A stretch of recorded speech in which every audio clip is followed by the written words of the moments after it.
Hello everyone. संकलन में आप लोगों का बहुत बहुत स्वागत है। हम पढ़ रहे थे राजस्थान में सूखा एवं अकाल। हमने पिछले 2 वीडियो में अकाल और मरुस्थलीकरण के बारे में पढ़ चुके हैं। अकाल में अपन ने पढ़ा था कि सूखा क्या होता है, अकाल किसे कहते हैं, फिर अकाल के प्रकार अपन ने पढ़े थे। उसके बाद जो अपने मेन अकाल अब तक राजस्थान के अंदर पढ़े हैं उनके बारे में अपन ने पढ़ा था। कौन कौन से ईयर में हुए थे वो सभी अपन ने पढ़ा था। फिर अपन ने अकाल के प्रमुख कारण पढ़े थे। कौन कौन से कारण हैं, 4 कारण बताए थे। प्राकृतिक कारण, आर्थिक कारण, मानवीय कारण, राजनीतिक कारण। और अपन ने मरुस्थलीकरण में पढ़ा था मरुस्थल की परिभाषा किसे कहते हैं। मरुस्थलीकरण से होने वाली समस्याएं पढ़ी थी अपन ने। फिर उसको रोकने के उपाय भी अपन ने पिछली वाली क्लास में कंप्लीट कर लिए हैं। इस वाली क्लास में हमने 2 क्लास की हैं, आधे आधे घंटे की, ज़्यादा लंबा नहीं किया है। और आधे घंटे की आज लगभग ये वाली क्लास हो जाएगी। टोटल मिला के ये तीनों क्लास 1.5 घंटे के समथिंग बैठेंगी और उस 1.5 घंटे में आपका ये राजस्थान में सूखा एवं अकाल वाला टॉपिक कंप्लीट हो जाएगा। अभी आज का अपना टॉपिक रहेगा कि राजस्थान में सूखा, अकाल व मरुस्थलीकरण हेतु संस्थागत व नीतिगत प्रयास, यानी कौन कौन सी गवर्नमेंट ने संस्थाएं चालू की हैं और कौन कौन से अभी तक प्रयास हुए हैं, कितनी योजनाएं आई हैं जिनके माध्यम से राजस्थान में मरुस्थलीकरण और सूखे और अकाल की तरफ कमी हुई हो या उसमें कुछ प्रगति दिखाई दी हो, वो सब अपन आज वाली इस क्लास में पढ़ेंगे। तो चलिए शुरू करते हैं, अपन टॉपिक डालते हैं। अपना टॉपिक रहेगा सूखा, अकाल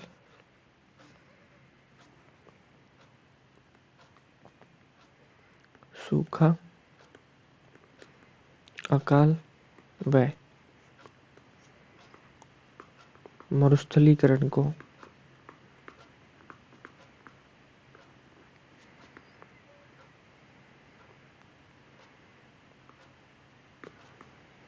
हेतु संस्थागत व नीतिगत प्रयास।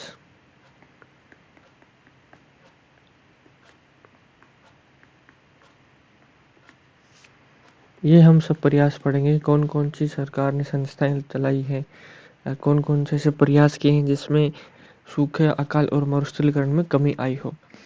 तो सबसे पहले अपन बात करेंगे संस्थागत प्रयास की। सबसे पहले अपन हेडिंग डालते हैं संस्थागत प्रयास।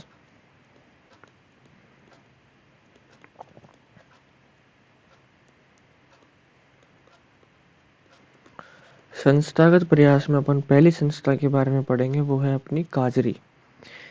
काजरी का अपन ने बहुत बार नाम सुना होगा, एग्जाम में भी बहुत बार पूछा हुआ है और आपने भी 1-2 बार पढ़ाई होगा। काजरी कहाँ पर है? काजरी है अपने जोधपुर जिले के अंदर। काजरी के फुल नाम की बात करें या पूरा नाम इसका बात करें कि भाई इसका पूरा नाम क्या है, तो इसका पूरा नाम हो जाएगा सेंट्रल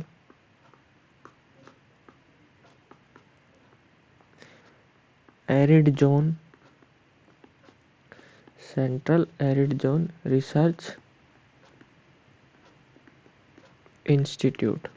ये इसका फुल नाम है। ठीक है। फिर अपन बात करते हैं कि इसकी स्थापना वर्ष कब हुआ था, क्या भाई इसकी स्थापना कब हुई थी। तो स्थापना डालते हैं अपन, स्थापना। स्थापना वर्ष की बात करें तो 1952 के अंदर, और 1952 में तभी स्थापित किया गया, तब इसका नाम था मरुवनीकरण केंद्र। मरुवनीकरण केंद्र के नाम से इसको स्थापित किया गया था, स्थापित किया गया। फिर उसके बाद 1959 के अंदर, फिर 1959 में काजरी नाम दिया गया। फिर 1959 में काजरी नाम दिया गया। ये बात भी अपने को ध्यान रखने लायक है कि भाई इसकी स्थापना कब हुई थी, 1952 के अंदर। किस नाम से स्थापना की गई थी? मरुवनीकरण केंद्र के नाम से स्थापित किया गया था। फिर 1959 के में इसको काजरी नाम दिया गया, काजरी नाम दिया गया। ये तो हो गई इससे कुछ बेसिक बातें। अब अपन बात करते हैं कि इसके कार्य, काजरी के कार्य, ये अपन अगले पेज में लिखेंगे।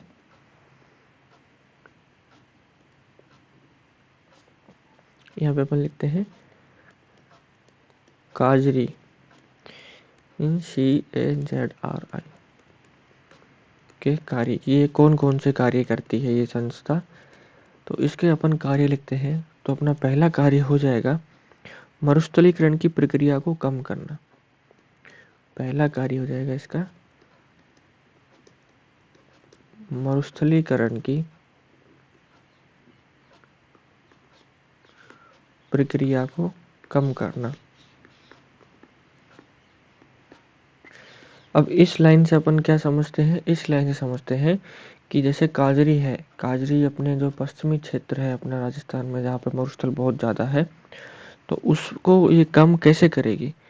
कम ऐसे करेगी कि भाई वहाँ पे ज़्यादा से ज़्यादा लोगों को पेड़ों के बारे में बताएगी कि भाई आप पेड़ लगाइए तो आपको ये फ़ायदे होंगे, मरुस्थलीकरण रुकेगा वहाँ पे। और पेड़ लगाने से क्या होता है कि जो वहाँ पे मृदा अपरदन होता है, जो अपने राजस्थान के अंदर सबसे ज़्यादा वायु अपरदन के रूप में होता है, तो उसको उसमें भी कमी आएगी, जिससे मरुस्थल का प्रसार भी रुकेगा, वो एक जगह रुक के ही रह जाएगा। फिर अपन बात करते हैं कि ज़्यादा पेड़ लगाएंगे तो बारिश की संभावनाएं भी बढ़ जाती हैं ज़्यादा पेड़ लगाने से। तो ये सब हो गई इसकी कार्य। फिर अपन दूसरा कार्य की बात करते हैं कि इसका दूसरा कार्य क्या है। तो दूसरा कार्य हो जाएगा प्राकृतिक संसाधनों का वैज्ञानिक व स्थायी प्रबंधन। ये हो जाएगा प्राकृतिक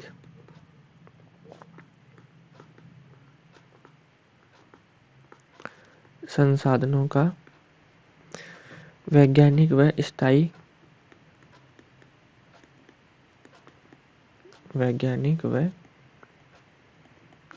प्रबंधन।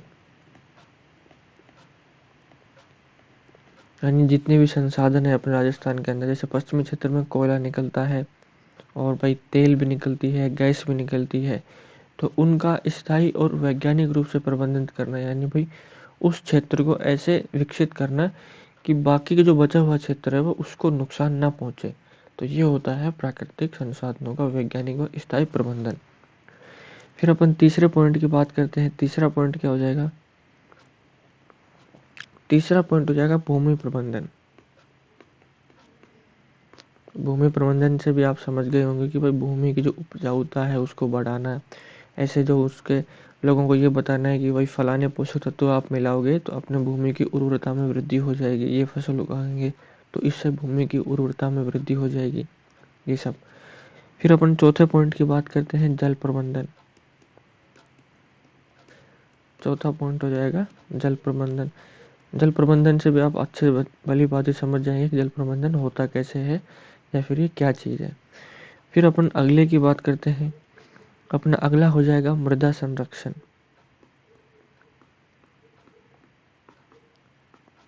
ये भी कोई समझाने की बात नहीं है, आप अच्छे से समझते हैं मृदा संरक्षण से अपना क्या तात्पर्य है। फिर छठा हो जाएगा अपने पास कृषि व पशुपालन विकास।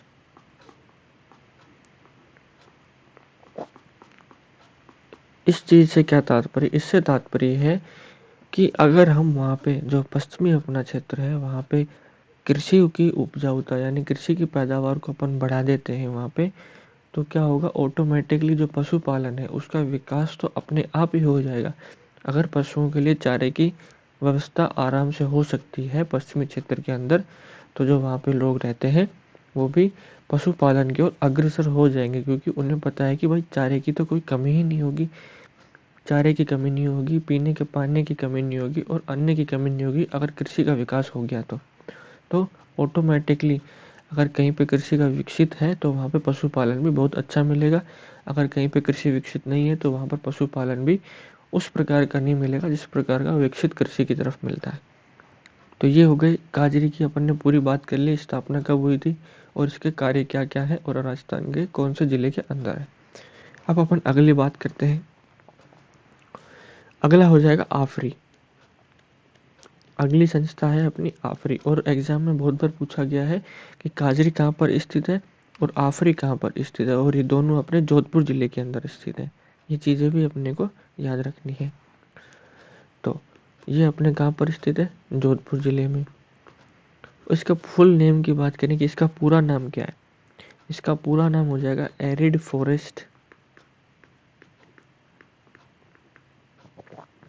Forest research institute.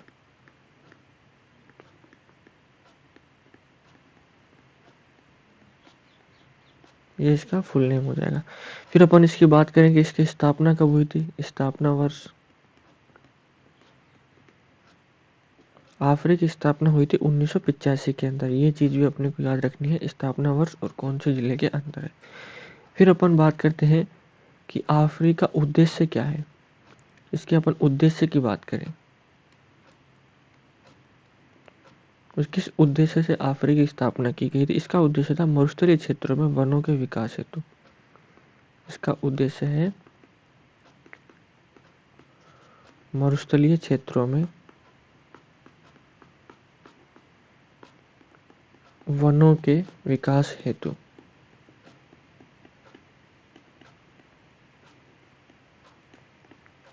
वनों के विकास हेतु ये इसका उद्देश्य हो जाएगा। वही बात है कि मरुस्थलीय क्षेत्रों में कौन कौन से या किस प्रकार के वन लगाए जाएं ताकि उनको, उन वनों को पानी की भी आवश्यकता कम हो और उस मरुस्थलीय जलवायु को वो सहन भी कर पाए। उस प्रकार के वनों का विकास होना, फिर वो क्या करते हैं, ऑटोमेटिकली ही जो वन है वो बारिश की संभावनाओं को वहाँ पे बढ़ा देते हैं। और वन अगर विकसित हो जाएंगे तो मरुस्थलीकरण का प्रसार भी रुक जाएगा, क्योंकि मृदा अपरदन रुक जाएगा, मृदा का अपरदन नहीं होगा। ये चीज़ें हो गई है। अब अपन अगले प्रयास करते हैं, नीतिगत प्रयास। ये तो होगी दो संस्थाएं जो मरुस्थलीकरण को रोकने के लिए राजस्थान में कार्यरत है। अब अपना अगला हो जाएगा कि नीतिगत प्रयास कौन कौन से हुए हैं, वो अपन अभी देखेंगे। तो यहाँ पे लिख देते हैं नीतिगत प्रयास।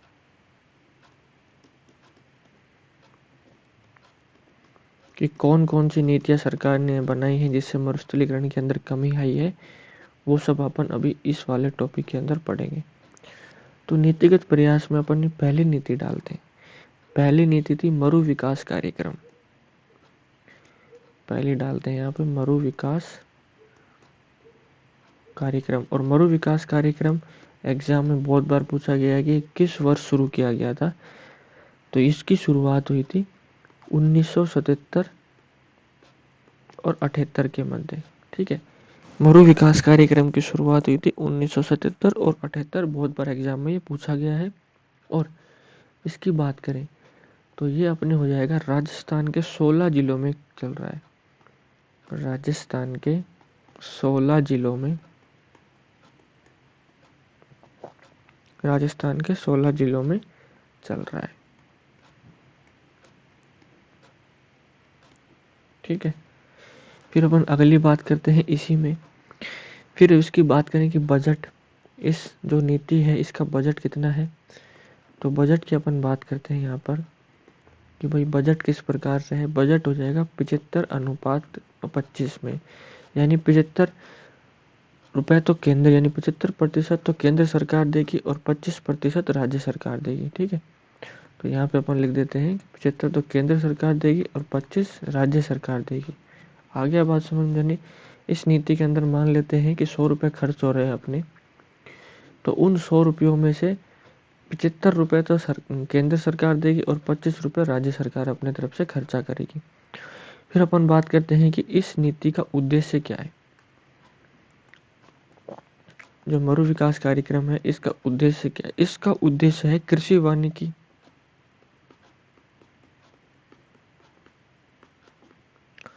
कृषि वानिकी, सिंचाई, भूमिगत जल,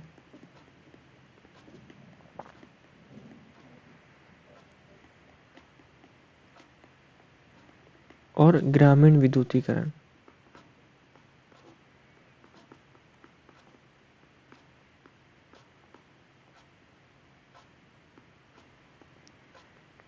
ठीक है, ये सब इसके उद्देश्य है और ये समझाने की जरूरत तो है नहीं कि कृषि वानिकी, सिंचाई, भूमिगत जल विकास, ग्रामीण विद्युतीकरण ये कैसे करना है, क्या होता है, ये सब मैंने आपको पहले ही बता दिया है। फिर अपन चलते हैं अगली नीति के। अगली नीति कौन सी है। अगली नीति डालते हैं नंबर 2, बंजर भूमि विकास कार्यक्रम। बंजर भूमि विकास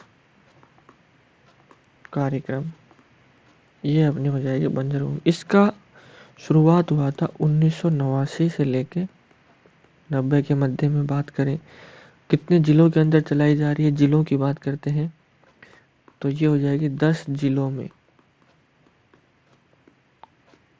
10 जिलों में कार्यरत है ये नीति। फिर अपन बात करते हैं कि इसका उद्देश्य क्या था, किस उद्देश्य के साथ ये नीति लाई गई थी। इसका हो जाएगा पर्यावरण संरक्षण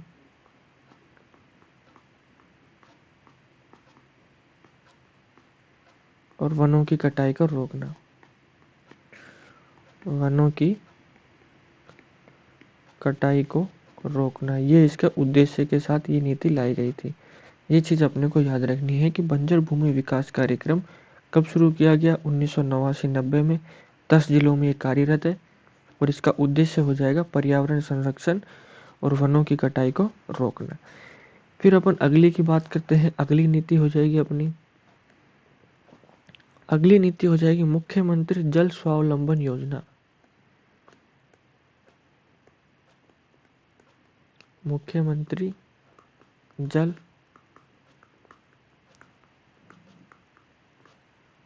स्वावलंबन योजना। इसकी अपन बात करें कि इस नीति की शुरुआत कब हुई थी, तो इसकी शुरुआत हुई थी 2016 के अंदर। और फुल डेट की अपन बात करें तो 27 जनवरी 2016। ठीक है, ये अपन ने यहाँ पे बात कर ली। अब अपन इसमें लिखते हैं कि कहाँ से शुरू हुई थी, जगह का नाम लिखते हैं कि यानी ये नीति कहाँ से शुरू की गई थी। तो ये शुरू की गई थी गर्दनखेड़ी, गर्दनखेड़ी नाम की जगह है और ये अपने झालावाड़ जिले से,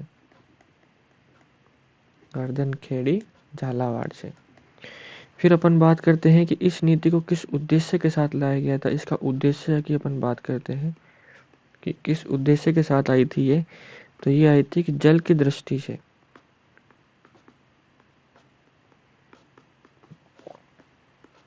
राजस्थान को स्वावलंबी बनाना।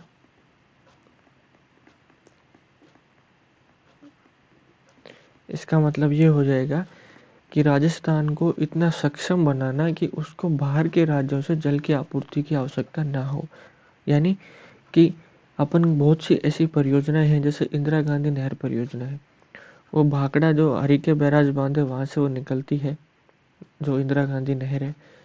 तो हमको इस प्रकार से अपनी जो कृषि है, वन है, वानिकी है, उसको इस प्रकार से डेवलप करना है कि जो अपने को आपूर्ति हो रही है या जो अपने पास प्राकृतिक जो पानी के स्रोत है उनसे हम आपूर्ति कर लें और उसी से खेती भी हो जाए, अपनी वानिकी भी हो जाए, वनों के लिए भी हो जाए और पेयजल की समस्या भी खत्म हो जाए। तो उस प्रकार से जल की दृष्टि से, यानी ये एक जल के मामले यानी पानी के मामले में तो राजस्थान को स्वावलंबी बना दे, यानी कि उसके लिए हमें किसी दूसरे राज्य की सहायता की आवश्यकता ना पड़े। इस योजना का मुख्य तात्पर्य ये था। फिर अपनी अगली एक योजना आती है, वो भी एग्जाम में बहुत बार पूछी गई है। चौथी ये अपनी हो जाएगी सूखा संभावित क्षेत्र। सूखा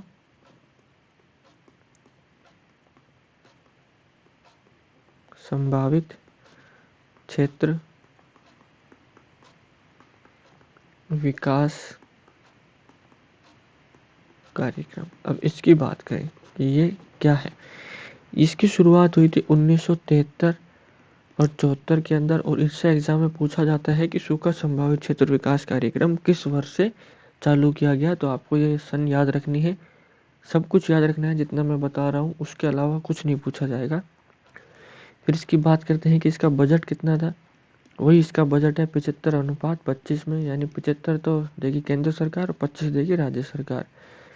और ये कितने जिलों के अंदर चल रही है, जिलों की बात करते हैं तो 11 जिलों के 85 खंडों में, 11 जिलों के 85 खंडों में ये योजना चल रही है। अब अपन और अगली योजनाओं के बारे में बात करते हैं कि कौन कौन सी योजनाएं हैं। फिर अपनी बात करते हैं चौथी, चौथी तो हो गई, पांचवी योजना की बात करते हैं। यहाँ पे पांचवी योजना, पांचवी योजना है एकीकृत बंजर भूमि। विकास कार्यक्रम, एकीकृत बंजर भूमि विकास कार्यक्रम। इसकी शुरुआत हुई थी 1995 के अंदर। फिर अपन बात करते हैं अगला, छठे नंबर पे। छठा हो जाएगा हरियाली परियोजना। हरियाली परियोजना, हरियाली परियोजना की बात करें तो ये अपनी हो जाएगी 2003 से शुरुआत की गई थी। फिर अपन अगली बात करते हैं अगली योजना की, जल ग्रहण विकास कार्यक्रम। जल ग्रहण विकास कार्यक्रम, इसकी शुरुआत की गई थी 1995 से। ये आपको सीधे ऐसे ही याद रखनी है, फालतू इनके बारे में कुछ याद नहीं रखना है। अगर पूछा जाएगा तो इतना ही पूछा जाएगा कि एकीकृत बंजर भूमि विकास कार्यक्रम कब से शुरू हुआ या हरियाली परियोजना किस वर्ष शुरू की गई, तो आपको ये सब याद रखना है। फिर अपन अगली की बात करते हैं 8वें नंबर पे। 8वीं हो जाएगी राज्य जल नीति। राज्य जल नीति, राज्य जल नीति की शुरुआत हुई थी 1999 के अंदर। फिर अपना अगला हो जाएगा 9 नंबर पे। 9 नंबर हो जाएगा राज्य भूजल नीति। राज्य भूजल नीति, राज्य भूजल नीति हुई थी 2010 के अंदर। फिर अपन अगली बात करते हैं, अगला हो जाएगा 10 नंबर पे। ये अपनी योजना हो जाएगी ऑपरेशन खेजड़ा कार्यक्रम। ऑपरेशन खेजड़ा कार्यक्रम ये शुरू किया गया था 1991 के अंदर। ऑपरेशन खेजड़ा कार्यक्रम, इसकी शुरुआत हुई थी 1991 के अंदर। फिर अपन बात करते हैं 11 नंबर पर। यह अपनी हो जाएगी मरु संघाती परियोजना।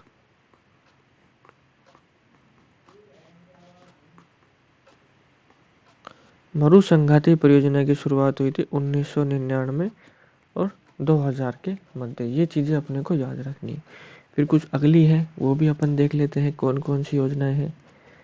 तो फिर अपनी हो जाएगी 12 नंबर पर राजस्थान जल क्षेत्र पुनः संरचना परियोजना। ये है राजस्थान जल क्षेत्र पुनः संरचना परियोजना।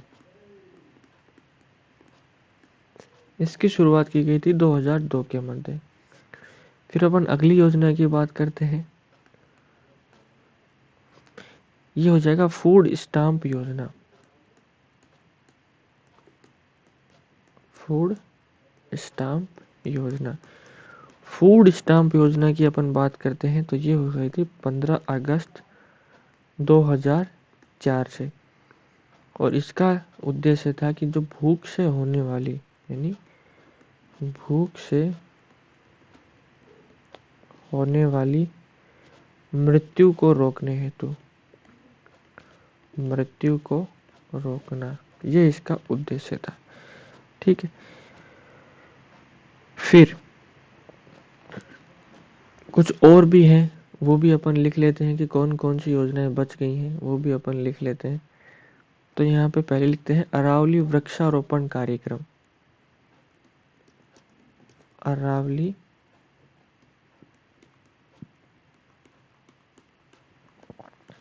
वृक्षारोपण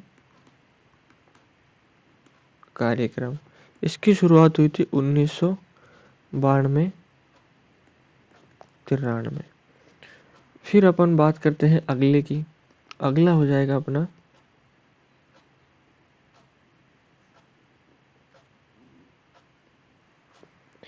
कंदरा विकास कार्यक्रम। कंदरा विकास कार्यक्रम, ये शुरू किया गया था 1987-88 के अंदर। फिर अपन अगले की बात करते हैं। अगला अपना हो जाएगा डांग प्रोजेक्ट।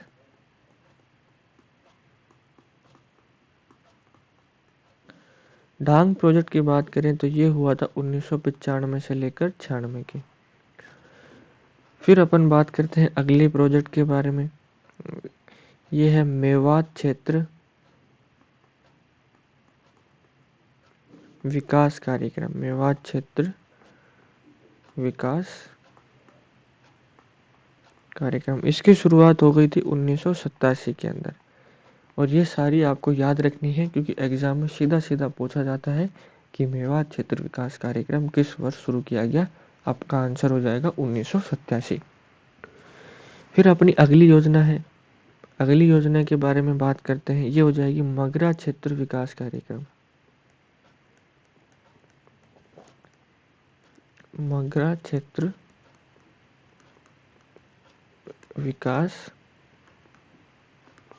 कार्यक्रम, इसकी शुरुआत हो गई थी 2005 से 6 की। फिर अपन अगली की बात करते हैं। अगला हो जाएगा कि समन्वित व्यर्थ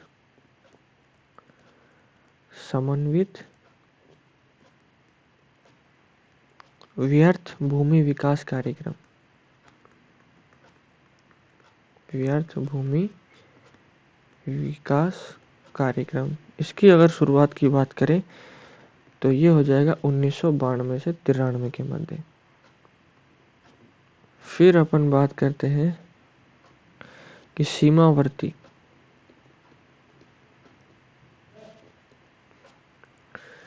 क्षेत्र विकास कार्यक्रम। सीमावर्ती क्षेत्र विकास कार्यक्रम, इसकी शुरुआत की गई थी 1993 से लेकर 94 तक। फिर अपन अगले की बात करते हैं। अगला अपना हो जाएगा कि रुख भायला कार्यक्रम। इसकी शुरुआत की गई थी 1986 के अंदर और ये हुई थी डूंगरपुर से शुरुआत की गई थी इसकी। डूंगरपुर से शुरुआत। और इस रुख का मतलब होता है, इसका मतलब होता है वृक्ष, और भायला का मतलब होता है मित्र, यानी वृक्ष मित्र कार्यक्रम। रुख भायला कार्यक्रम 1986 के अंदर डूंगरपुर से शुरुआत की गई थी। तो ये था अपना पूरी योजनाएं, मैंने आपको बताती है कौन कौन सी योजनाएं हैं और मरुस्थलीकरण किसे कहते हैं, क्यों होता है, समस्याएं रोकने के उपाय और इनसे संबंधित संस्थाएं, नीतिगत प्रयास, कुछ योजनाएं चल रही हैं वो भी अपन ने बताती हैं। तो ये अपना टॉपिक जो राजस्थान में सूखा अकाल वाला टॉपिक था वो कंप्लीट कर लिया है। ये लगभग 1.5 घंटे की क्लास बनी है तीनों कुल मिला के। अगर आपको अच्छी लगी हो तो लाइक करना, शेयर करना और सब्सक्राइब भी करना है चैनल को। और ये अपने टेलीग्राम चैनल का लिंक है @संकलन क्लासेस, इसको भी ज्वाइन कर लेना। यहाँ पर आपको PDF मिलेगी और अगर वीडियो का नोटिफिकेशन नहीं आ रहा है तो यहाँ पे आपको लिंक भी मिलेगा। ठीक है, तो अपन आज की क्लास यहीं पे बंद करते हैं। Thank you very much.